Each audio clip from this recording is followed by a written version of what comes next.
Hey, everybody, welcome back to another episode of Call It RevOps. And today we're talking about a legacy issue inside of RevOps, which is this undying chase for new logos instead of focusing on the folks that matter in building growth. Why expansion and retention should be your core go to market strategy. Raja, I know that a lot of people treat this as an afterthought, but why is it so important to expand and retain your current audience? Yeah, and one of the things that we really want to kind of point out is like when Martech was first kind of happening, and like maybe I don't know, maybe 5 years ago, maybe 10 years ago, someone will probably correct me anyway. New logos were the thing. Like you have to expand into it. There was not a lot of technology, so expansion really meant how do we get net new logos. But now, since the landscape has kind of changed so much, like in Chief Martech, I think they announced like there was like 70,000 pieces of technology or something, like some ridiculous amount. I don't even know if Yeah. that's the accurate number. If you want to try to pull that up or anything, Conde, while I jibber jabber about this, but like now we have so much competition that we really need to start shifting start shifting to like what is the appropriate customer experience and making sure that people are not leaving you, because I think it's very easy now, and I think a lot of people think it's difficult to jump ships, right? But it's very easy. Platforms, involvement of AI, data architecture, and all of those items have made it very simple. Now you can move platform to platform, and it's just going to get easier, right? And it's not going to get any harder. So we really kind of have to stop chasing waterfalls. No, we really have to stop chasing like these. Yeah, no, we really got to stop chasing waterfall. You got to stick to the rivers and the lakes you're used to, and you got to really focus on building a customer experience that retains customers, and that motion is probably ever so more important. And the second one is expansion as well. So when we talk about expansion, we're talking about, the old philosophy of land and expand. You get one account, then you expand to see what other different business segments or sections you can expand into. And I think we spend so much of our energy going after new logos that we're trying to just refill this bucket with a hole in it of just water over and over again, when we just, if we clogged up the bucket, then we would probably have, I don't know, two buckets. Those are my analogies for the day. Well, yeah, and to your point too, like that clogging effect, we had it looks like on this report that we're pulling the data from, which is by Chief Martech and Martech Tribe, the state of Martech 2025.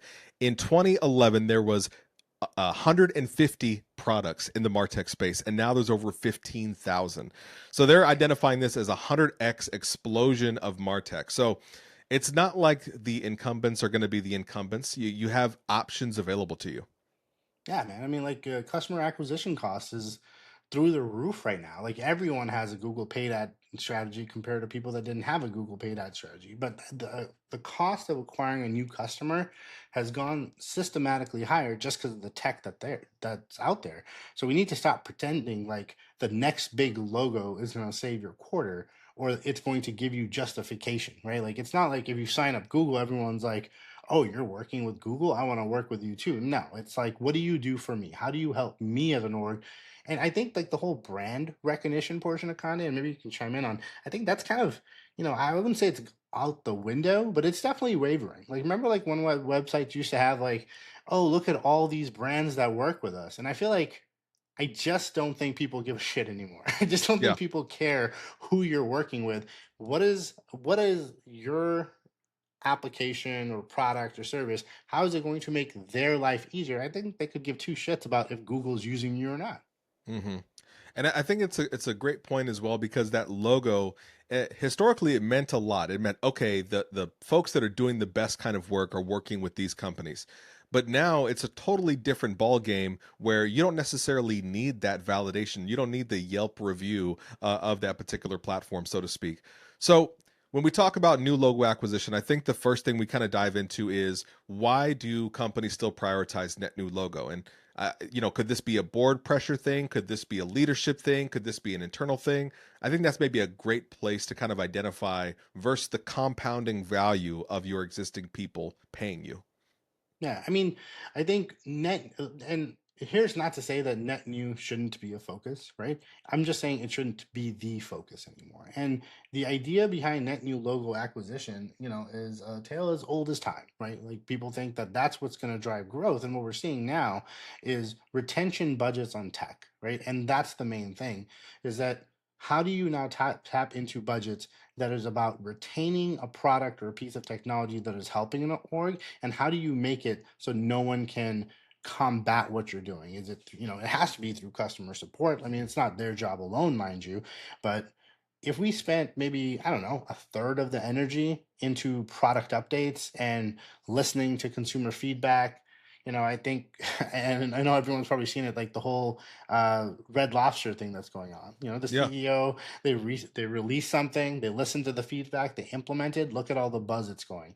I mean, it's still a product, right? Like they're still listening to it, and I feel like those are the things, even in our world, in the B2B SaaS world or B2B world, that is what's going to help. That is what's going to move your mile marker. Is not so much a net new logo bringing in revenue, but additional revenue being added for someone that's already exists in your base. Yeah, and I think that's a really good analogy actually, because if you were to look at some of these companies like a Red Lobster, I think for years people kind of assumed, okay, Red Lobster is doing great. Everyone loves Red Lobster, they're doing fine. But the reality was much different. And I think this new CEO that's come in has really put the emphasis back on the core audience that loves us, that's paying us, that is giving us and making us thrive. How do we treat them better? When it comes to B2B, expansion is often kind of treated as maybe a pass off to customer success and there's no support. Once you've won your deal, it's like, okay, all right, customer success, make it happen, right? That doesn't seem like a great play to exclude marketing and sales from. What are your thoughts? You're absolutely right. You know, I think when we talk about customer success, when we talk about, it's no longer CS's job, and that's the ultimate thing. Like customer service shouldn't be taking the brunt of a lot of product related questions and trying to sell the value. Really, the value should be reinvestment inside the product, right? For example, like expansion is like, and we're not talking about like quarterly business reviews. We're not talking like how you're using the account, how you're leveraging the account, but how is the product benefiting your business? Is it revenue? Is it process? Is it, speed? Like, where is it helping? And if we can't tackle that and we can't get to a point where people understand like this product is needed, then, I guarantee that there's going to be another product that's either coming out or is out, is going to be cheaper, does the same thing, and, and then you're done. And then you have to now refill this bucket, so to speak. Well, yeah, it's almost kind of like the net new logos are really replacing equally maybe or displacing your net old logos, right? It's kind of this funny thing. I had a friend of mine, he was working with a company, they got acquired by Microsoft, and one of the things that they wanted to do was retain their customers during this acquisition, and they released a bunch of new features. I remember he told me the story about how one of the investors says, "Why aren't we marketing to our existing customers about these new features?" And the founder of the company said, "Well, they're in the platform." And he's like, "Well, if you don't talk about it, they're not going to know. If you have an existing customer base, if you have new great features, new support, exciting things happening, you have to always be marketing to those people to keep them around. Marketing doesn't stop when they've purchased the product. It's an ongoing life cycle, and that's where I think that expansion really plays in as well." Yeah. And you know what you shouldn't send your current customer base? The net new logos you closed. I don't think There anyone you go. cares. I don't think Yeah. anyone cares what you're selling as a business, right? I think the product, the features, or even how other companies might be using the product or features that they have, whether it's current or whether it's updating, keeping customers up to date of like, hey, we listened to feedback. These are the changes that we're making. It's in the pipeline. We get asked from an agency perspective so many times, do you know when they're releasing this? Do you know when this product update is going through? Hmm. No clue.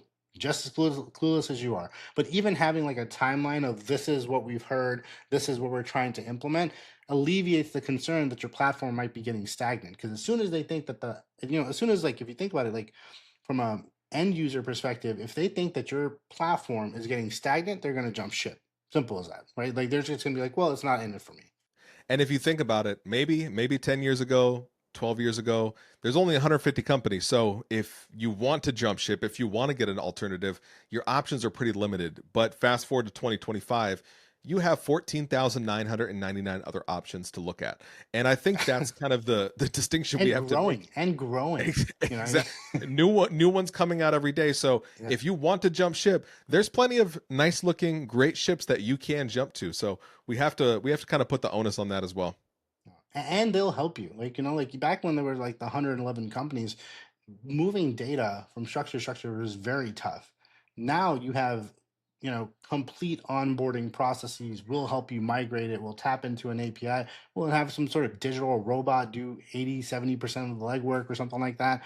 And so it's just going to get easier. It's never going to get harder. It's just going to get easier. There's going to be more companies out there. So really focusing on how do we retain customers and how do we expand? How do we sell the value? And what can we do to our product to keep people around, to keep it innovative? Those are going to be the crux of kind of going forward. So as we know, like this is RevOps, call it RevOps. So kind of like how does, like in your opinion, like how does RevOps flip this focus, right? Because revenue operations is, hey, I'm gonna look at holistically, see what's working and not working. But now it's kind of like more of a strategic goal and like expansion. Like what do you think? Like how does RevOps or RevOps leaders really kind of play into this? I think there's a great point to be made around how marketing and sales should be involved in that process. And I think there's also another consideration around what metrics matter the most within accounts that already exist. This can look like a lot of different ways, but we have to kind of keep in mind that marketing and sales don't disconnect once that customer is acquired. We don't want net new logos that then become old logos that then become churned logos. I think we have to kind of consider holistically, how does marketing and sales support past a purchase decision or when renewal cycles come around, and keep that in mind from a life cycle standpoint. What operational changes are going to support your expansion strategy? So if there's an account that we have, we know that there's other areas of the business that we can grow into, and also the business we want to retain. How can marketing and sales support that? And then maybe the last piece that we look at is growth within account. So how many licenses are they using? How often are they accessing the platform? Do they look like they're going to churn? Are they being as active as they are? Are they reaching out to customer support more often than not with issues around the platform, usability challenges? Do end users love and adopt that platform? These are all questions that we can consider as we go through that process. I mean, and the thing is, like, you already earned their trust, right? Like, here's the craziest part about this is like getting a client and the cost of acquiring a client nowadays is very tough. It's a very competitive landscape. There's different products out there. So the fact that you were able to go entire, whatever the journey is, whatever you've designed, you were able to get them to completion, right? Mm-hmm. And then it's high five, we won. And that's, I think, the shift. That's the strategy shift. Like, you've earned their trust, you've earned their business. So let's stop picking strangers. Let's stop looking at if the grass is greener on the other side, and let's start deepening the value for the people who already kind of, yes, they trust you. They bought your product from 14, 15,000 different vendors. Now, how do we make that experience unique, and how do we make it fruitful so they can either refer business or they can, we can expand into it. Like, those are the things that we should be looking at. That we shouldn't be looking at, we closed one, on to the next. Let's forget about this person because that person's going to go, like, guaranteed. 100%. And now this is kind of a little insert here. This might not necessarily tie perfectly, and maybe we'll get a little sidetracked. What we're talking about sounds a lot like ABM. Raja, why is this not ABM in the traditional sense? Yeah, I mean, well, I mean, I think you know my thoughts on account-based marketing as it sits, right? Like, I think it was a good strategy, but a failed execution, failed motion across many, many different parts. However, if you want to kind of restructure what account-based marketing is not so much landing and expanding new deals, mind you, or getting net new customers. Account-based marketing now is more marketing the accounts you have and what you've landed, not building dream lists of people that you want to go. Like, that is true account-based marketing, right? And that's my personal opinion. I know everyone will say no, account-based marketing is one to few, one to many, one to one to 7,000, one to Google, whatever your weird kind of go-to-market strategy is for ABM, but really, like, true ABM is really nurturing what you've landed and making sure that they don't churn. That is what account-based marketing in like 2025 and onward should be. It's not a dream list of people that you want to work with. And I think that's an incredible way to wrap it up. Maybe a final thought here as we end this episode. What does healthy expansion truly look like when you have this as a focused go-to-market strategy? What are some things that an organization can say, okay, this is a healthy expansion effort? And I think maybe is to kind of kick it off, having marketing and sales involved past the closed one op, I think is a good place to start. But what do you think? You know, um, it's tough. If you're in a product based position and customer success really kind of drives what that GTM strategy should be based off on what they're getting from a response perspective. But I think to your point, like everyone needs to be involved. If we're standing by what revenue operations and the term RevOps means, there is no end. Like there is no handoffs. It is a complete cycle, right? The journey, I think traditionally it's like the journey ends when we close one, and the reality is now it's a closed loop. The journey doesn't end, it just starts. It's just a new beginning to a new journey, almost, if you will. And you still have to have sales, you still have to have marketing, you still have to have customer success involved in each section of it. So it's not so much uh, a go-to-market strategy anymore. It's a retention strategy. It's an expansion strategy. All of those things have to work in tandem continuously in the modern day world. And it's not a customer is going to be your customer for life anymore. It's going to be a customer is going to be your customer up until something shiny comes up and they pitch them better, and they're just going to jump ship. Yeah, and it might be worth saying when that shiny object comes, because it will, and there's 15,000 and growing. What are you doing to be shinier? Is that a good way? Shinier? I think you What said do you that. do? Yeah, what are you doing to retain or prevent the shiny object syndrome? Because realistically, in any facet of life, whether it's B2B or B2C, the bigger, better next thing is always going to be around the corner. How do you retain the customers and build that brand loyalty? Even think about some of the brands that had the most loyal base. Apple, right?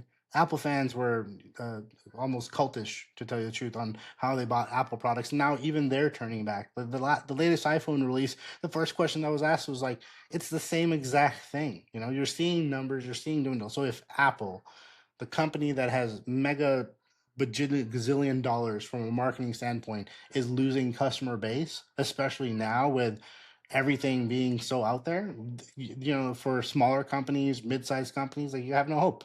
What I mean? Like it's just they're gonna eventually catch on to what you're doing if the update is a UI change with no actual functional changes from a product perspective. If so, it's the way that we're trending, the way that AI has made certain apps easier to make. Eventually, there's going to be something that comes across. So it's really, really about time to, as a RevOps leader and in being in the RevOps space, start focusing on your current expansion, or sorry, uh, start focusing on your current client base. Really change how you think about account-based marketing, not as, once again, some sort of weird dream list that you want to that you want to go after, but the list of probably the accounts that you want to keep the most of, and how do we now market to them to make sure that they recognize your product as something that's far superior than what's out there. All right. And with that being said, thank you guys for joining us on this episode of Call It RevOps, why expansion should be the default and not the backup plan. We hope you're able to take something valuable out of it. And as always, we'll see you next time.